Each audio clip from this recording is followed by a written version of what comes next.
नमस्कार, NDTV India के social media page पर आप सभी का स्वागत है। मैं हूं सोहित मिश्रा।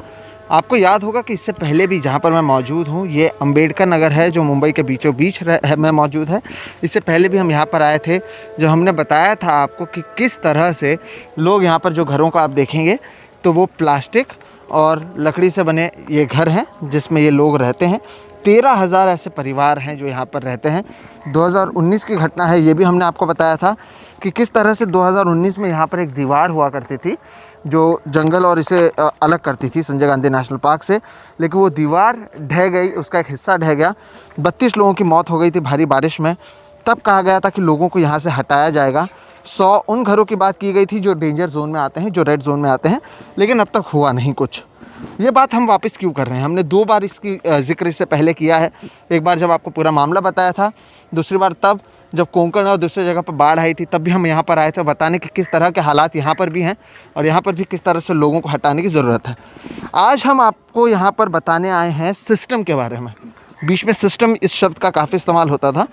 आज इस सिस्टम के ज़रिए हम आपको बताएंगे कि किस तरह से सिस्टम ने लोगों का रोज़गार छीन लिया है। सिस्टम की वजह से लोग परेशान हैं, सिस्टम की वजह से लोगों के पास काम नहीं है। ये कैसे, ये मैं आपको समझा देता हूँ। दरअसल जिस तरह से हम लगातार स्टोरीज़ कर रहे हैं, उसके बाद कुछ ज़रूर अधिकारी यहाँ पर पहुँचे।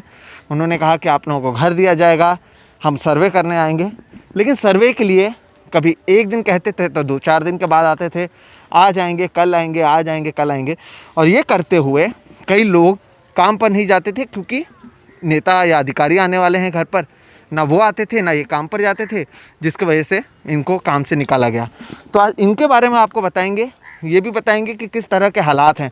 जब भी भारी बारिश होती है, पहले हालात के बारे में आपको बता दूं, जब भी भारी बारिश होती है या चेतावनी होती है, जितने घर दिख रहे हैं यहाँ पर, इन सभी लोगों को यहाँ से पास के एक बीएनसी स्कूल में शिफ्ट कर दिया जाता है। उसके बाद बारिश ख़त्म हो जाती है, फिर ये वापस यहाँ आ जाते हैं। यानी कोई परमानेंट सोल्यूशन नहीं दिया जा रहा है, केवल एक टेम्परेरी सोल्यूशन के नाम पर इन लोगों को यहाँ से हटाया जाता है।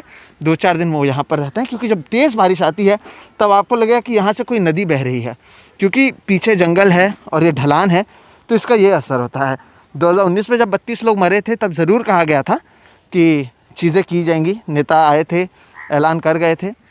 2 साल बाद भी हुआ कुछ नहीं। कुछ लोगों से बात करते हैं। आप अपना नाम बताइए। जियालाल पन्नालाल राजभर है सर।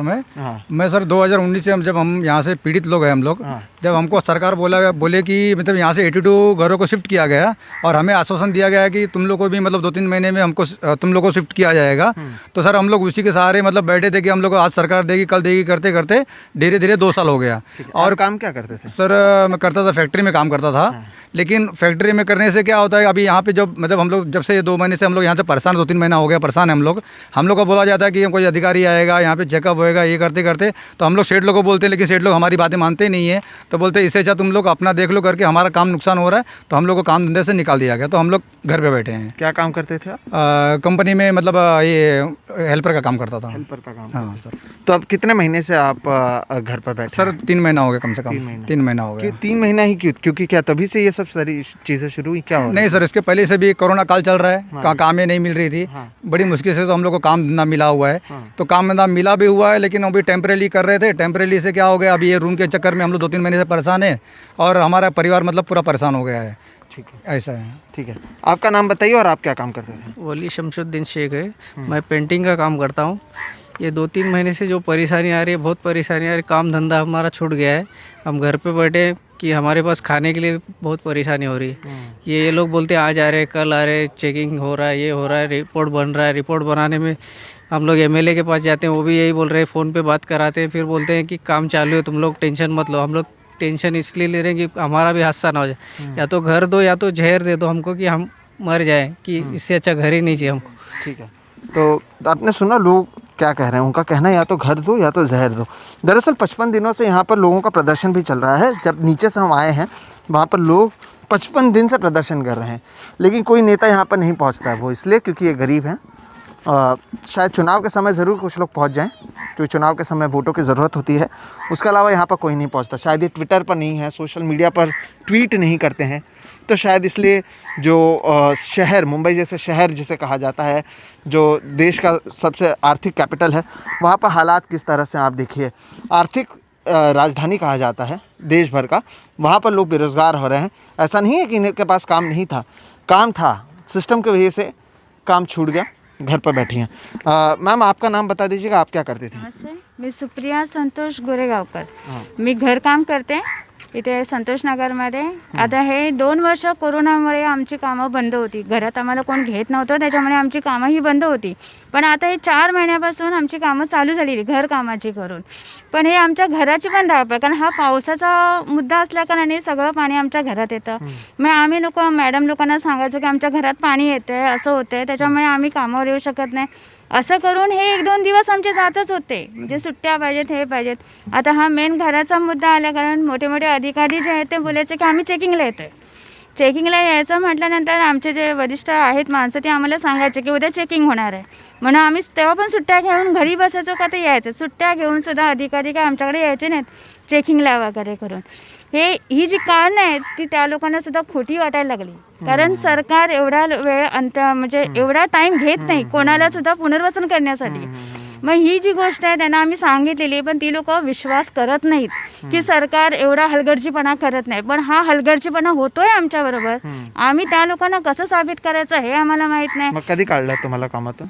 आम्हाला झाले 1.5 महिना झाला मला कामावरून काढलं. तो मैं दर्शकों को बता दूं, दरअसल इन्होंने क्या कहा, ये घरों में जाकर काम करती थी। कोरोना के समय से 2 साल से पहले तो काम नहीं था, फिर काम वापस शुरू हुआ। 4-4.5 महीने से ये घरों में जाकर काम करने लगी थी। एक बार फिर से भारी बारिश होती थी, घर में पानी भर जाता था, 1-2 दिन नहीं आ पाती थी, वो समझ जाते थे। फिर जिस तरह से कहा जाने लगा कि अधिकारी आने वाले हैं, नेता आने वाले हैं, आप घर पर रहिए, तो ये घर पर रुकती थी, काम पर नहीं जाती थी। तो क्योंकि नेता और अधिकारी पहुंचते नहीं थे, ये सुबह से शाम सर्वे का इंतज़ार करते थे, ना वो यहाँ पर आ रहे हैं, ना ये काम पर जा रहे हैं। और आप ही सोचिए कि अगर महीने में 10 दिन कोई आपके यहाँ पर काम पर नहीं आएगा तो क्या आप उन्हें रखेंगे? और इनकी बातों को दरअसल ये कह रही हैं कि वो झूठ मानने लगे। जिनके यहाँ पर ये काम पर जाते थे तो वो कहते थे कि इतना समय थोड़ी लगाता है कोई अधिकारी आने के लिए, लेकिन शायद ज़मीनी हकीकत उन्हें पता नहीं है, क्योंकि ऐसा हुआ और 1.5 महीने से अभी ये घर पर हैं। तो अभी घर कैसा चल रहा है, कैसा चालू होता है घर? मेरे 2 बच्चे काम पे जाते हैं, मिस्टर तो भी नहीं जाते क्योंकि मेरी सास का अभी हाल में देहांत हुआ, तो हम लोग गांव में ही थे। लेकिन मेरे 2 बच्चे जाते हैं काम के, वो छोटा मोटा काम इधर डिलीवरी का वगैरह करते हैं, तो उसके ऊपर कैसे तो करके काम चल रहा है मेरा घर का, खाने पीने का हमारा। तो अभी बच्चे हैं वो काम कर रहे हैं, लेकिन जो इनका काम था वो चला गया। अब इसके अलावा एक दूसरा मुद्दा यहाँ पर ये भी है कि आप सोचिए कि सुरक्षा कितना ही होगा। ये जो पीछे घर देख रहे हैं ये प्लास्टिक के घर हैं। दरअसल क्योंकि ये फॉरेस्ट का इलाका आ जाता है तो आप यहाँ पर कोई कंस्ट्रक्शन नहीं कर सकते हैं। प्लास्टिक के घरों में जब मैं पिछली बार भी आया था, कोई ब्लेड मारकर किसी के घर में चोरी कर रहा है। अभी ये भी एक घर में चोरी हुआ, ऊपर से क्योंकि जगह है प्लास्टिक है तो किसी ने हाथ डालकर चोरी कर लिया। आपके घर में चोरी हुआ था, आप यहाँ पे आ जाइए। क्या कुछ चुराया गया उसके बारे में बताइए। ये मम्मी जी का सीकर था, चैन था, और हमारा मतलब मंगलसूत्र था, पायल भी था, अच्छा, और कान, हाँ जी, और 2 सोने का माला भी था। ठीक है, हाँ सभी ये तो चोरी। यानी जो जितने आपके पास सामान थे वो सब चोरी हो गए? 8,500 रुपये चोरी हो गए, और 4 ठो मोबाइल भी गया। अच्छा, तो आप सोचिए कि हालात कैसे हैं। एक तो पहले से ही हालात ख़राब हैं। आप लोग के घर पर जो काम करते हो क्या काम करते हैं? क्या आप काम करती हैं, कोई और काम करता है, और क्या करते मैं हैं? नहीं काम करती, हमारे पापा जी और हस्बैंड क्या काम करते हैं वो? सिलाई का काम करते हैं। सिलाई का काम। दरअसल मैंने काम क्या करते हैं ये इसलिए भी पूछा क्योंकि आपको समझ में आए कि हम जहाँ पर आए हैं वहाँ पर लोग इसी तरह से, कोई घर में काम करता है, कोई पेंटिंग का काम करता है, कोई सिलाई मशीन का काम करता है। परेशान वही हैं। भारी बारिश की चेतावनी आती है, इनको यहाँ से हटा दिया जाता है, बाद में वापस इन्हें भेज दिया जाता है। आश्वासन दिया जाता है आज आएंगे, कल आएंगे, आज आएंगे, कल आएंगे, कोई आ नहीं रहा है। कभी कहा जाता है कि इन 100 लोगों को अभी निकालने वाले हैं। 2 बार मुझे बताया गया कि 2 अलग अलग नेता आए, किसी ने कहा 3 दिन में आपको यहाँ से हटाएंगे, किसी ने कहा 2 दिन में हटाएंगे। इनका 3 दिन और 2 दिन ख़त्म ही नहीं हो रहा है, पता नहीं कितने दिनों में इनका 3 दिन ख़त्म होगा। लेकिन लोग परेशान हैं। 55 दिनों से वो अलग अलग जगहों पर प्रदर्शन कर रहे हैं, नीचे बैठे हुए हैं, और इन्हें नहीं पता कि क्या किया जाए।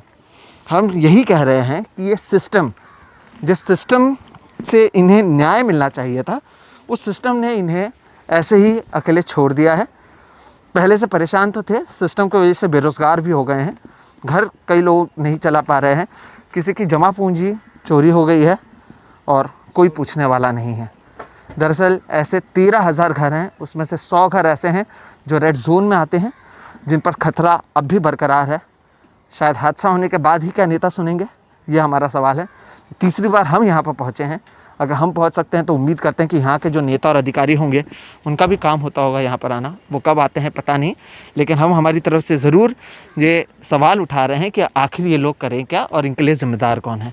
बहरहाल सोशल मीडिया के इस वीडियो में इतना ही। मेरा नाम है सोहित मिश्रा, कैमरे के पीछे हैं अशोक महाडिक और आप देख रहे हैं NDTV इंडिया का सोशल मीडिया पेज। नमस्कार।